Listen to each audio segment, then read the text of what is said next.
first time, I'm excited to be here. I'm excited to see all of your faces, to worship with you, to study with you, to work with you, to spend time with you. To the brethren of Dallas, Seagoville, thank you for your efforts. Thank you for our hard work. Thank you for welcoming us and taking care of us and arranging everything. We appreciate it a lot. But let us take advantage of it. Let's turn to Romans chapter 12, verse 1. I want to look at a fairly well-known verse to us, but in light of some of the things that we've been studying over the last several weeks. Brother Brian brings us some good studies for us to look at and discuss. I kind of wanted to reflect on some of those in light of Romans chapter 12, verse 1. It says, I beseech you therefore, brethren, by the mercies of God, that you present your bodies a living sacrifice, holy, acceptable unto God, which is your reasonable service.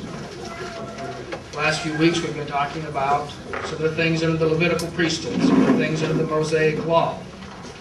And I thought it was appropriate for us to think about ourselves here in the sense of being living sacrifices. And looking back and reflecting on some of the aspects of those things that we saw with the sacrifices and with the offerings that were under the Mosaic law. So let's look at this verse for a second. It says first that we present your bodies a living sacrifice. That's all of us. That's who we are, us in our entirety, our wholeness, our completeness, from head to toe. From the hair that's at the top of our body to the skin that's on the sole of our feet. Present our bodies as a living sacrifice. Holy and acceptable. Holy and acceptable. We've been looking at, in the Mosaic law pieces, things that are different, set apart, sanctified, for a specific purpose. Holy, pure, clean. And that is what we're talking about here when we present ourselves as living sacrifices that are holy and acceptable unto God. It makes me think of in Titus 2:14, where it says that Jesus gave himself so he could create in us a peculiar people, set apart, sanctified, different, not the same as the world. And then in 2 Corinthians 6:17 it tells us that we are to be separate from the world.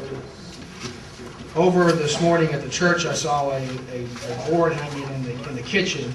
Looks to me like it may have been from the young people's class, and it was talking about how to make a difference, how to be different in this world, how to be different from those that are around you. I'm assuming it was from the young kids class, young adults I should say. Those are the types of things that we're talking about. How are we to distinguish ourselves? How are we to be different when people look upon us, when people see us? What does it mean to be a living sacrifice? What does it mean? It's being different and not like everyone else. Let's turn to Leviticus chapter 16 for a second.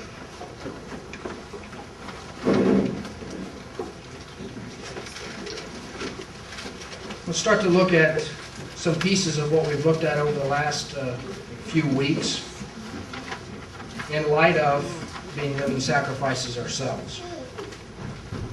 In Leviticus chapter 16, we begin to see some instructions laid out of how the high priest would enter into the Holy of Holies, how he was going to make atonement for the sins of the people.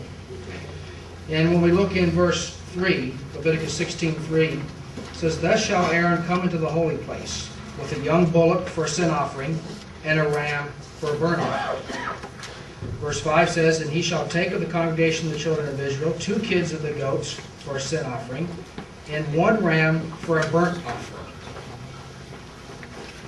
Now we put some time and effort into these studies, so I want to ask a couple questions here. Do you think that it would have been appropriate if Aaron said something like maybe in verse 3, instead of going in with the bullock for a sin offering, I'm going to take the bullock in as the burnt offering. And I'm going to take the ram and I'm going to make the ram the sin offering. Is that appropriate, do you think? And in verse 5, he did the same thing. He reverses the roles here, and he says, I'm going to offer the 2 kids as a burnt offering, and the ram will be the sin offering. Will that go over well?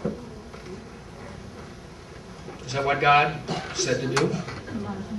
Leviticus chapter 10, remember, Leviticus chapter 10, we don't have to turn there right now, but in Leviticus chapter 10, we saw a couple fellows who decided they were going to offer strange fire before the Lord.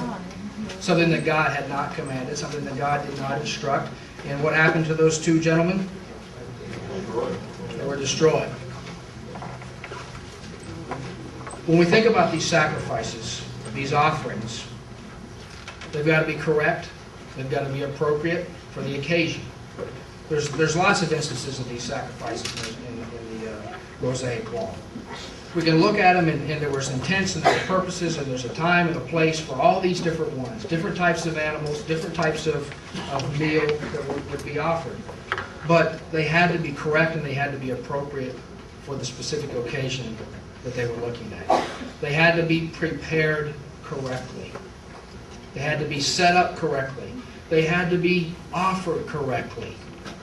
The high priest had very specific instructions. Do this first, do this second, do this third. They had to be executed and implemented just as God had laid out. God's terms and conditions, not man's terms and conditions. So let's think about this for a second in the light of being living sacrifices, and that's you and I, being living sacrifices. Do you not think that the same types of parameters would apply? In other words, that we would have to be correct and appropriate for the occasion, that we would have to be appropriately prepared. If we're going to be living sacrifices, we have to be appropriately prepared. If we're going to be living sacrifices, we have to be offered correctly. I can't go and stand before God on my own terms. I can't make my own rules up and say, this is how I'm going to offer myself as a living sacrifice. I can't work out salvation in my terms. A living sacrifice follows God's terms. A living sacrifice does it God's way, not man's way.